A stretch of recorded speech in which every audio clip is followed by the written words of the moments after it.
Interstellar, Christopher Nolan's sci-fi epic, was a commercial success when it opened in 2014. Please! It was supposed to be the most realistic sci-fi story ever. So tell me, how does a nonsensical predestination paradox make for a realistic story? It was the most realistic at depicting a black hole and using time dilation in his story, McCluck. The giant wave planet was the most absurd part of the movie. How could they not see the waves as they descended from orbit? How did they know the water was going to be that shallow? Why would the guy in the ship not explore the other planets when he was waiting 23 years for their return? How was there enough air, food, and energy for him to survive all that time? Realistic? My cloaca. We're not here to have a debate about the movie, McCluck. Let me tell you something. If you like predestination paradoxes, watch Predestination. You won't be disappointed. Unlike this weird mess of a flick that's supposed to be good but is just dreadful. Utterly dreadful. Well, whatever your thoughts are about the movie, it did introduce us to a cool original robot design. I guess. At least it wasn't as bad as the black hole. A rare moment of positivity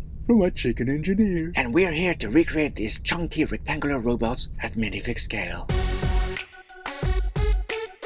Contrary to all the other robots we've produced, this one is, in a way, the most unusual.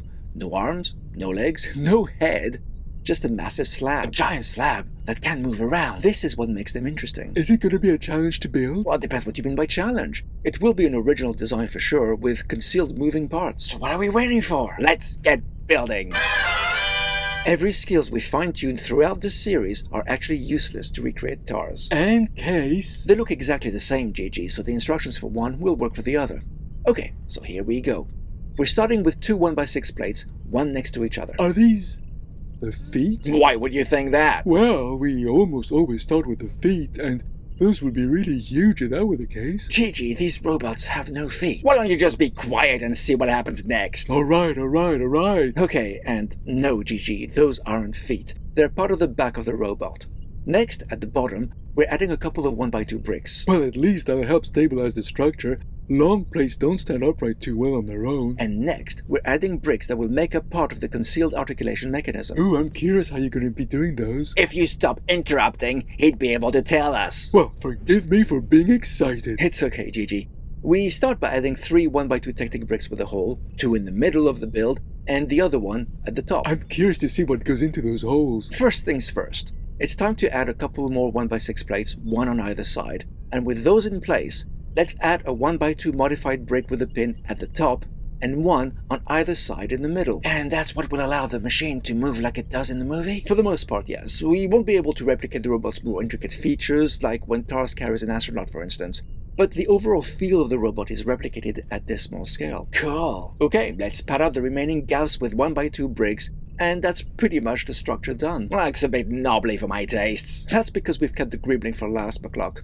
Let's smooth out the front of these robots, starting with a couple of 1x6 tiles. I don't call that gribbling. The details are in the middle, McCluck. Although, let's fill in the part that have no decoration on them with a bunch of 1x1 tiles, 2 at the bottom, 1 in the middle, and 2 at the top, followed by a 1x2 tile on the right. You've got a funny definition of gribbling, Cap. And you've never really learned patience, have you? Patience is for those who don't expect much out of life. Right, well, here's your gribbling.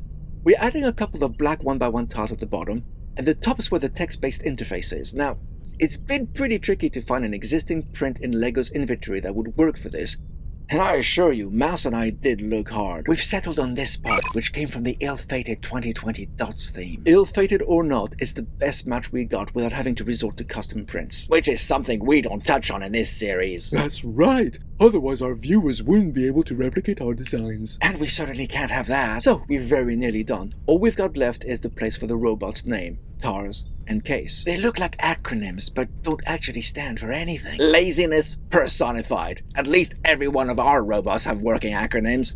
Do you still think that movie is good? Do you really want to have this discussion here? I don't see why I have to pretend to like something I don't. Not when I've got the receipts to prove I'm right. We're very nearly done here, guys. Can you rate it in until we are? Fine. Okay, so here again, we can't have a personalized custom print. So I thought we'd simply use a 1x1 tile in gold to represent their non-acronym name. I think it was an excellent choice, Captain. Thanks, Gigi. The beauty of this design is it can stand upright like a block, and its different points of articulation allow us to put it in various poses too. What more could you ask for? And size-wise, it's in the ballpark, being somewhat taller than a minifig. So, tell us, what do you think of our interstellar robot? They're cool, but it doesn't improve the movie's quality.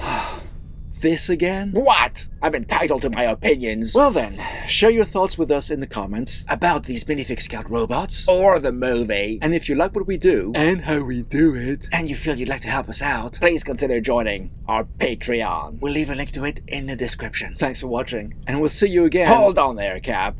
So that's it?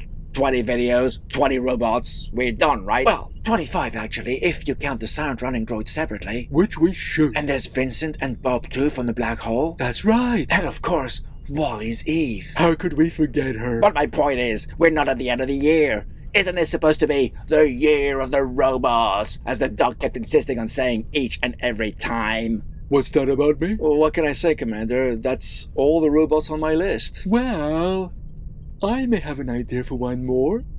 Hello, I am Baymax, your personal healthcare companion.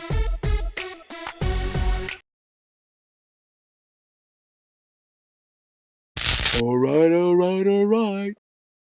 Alright, alright, alright. All right.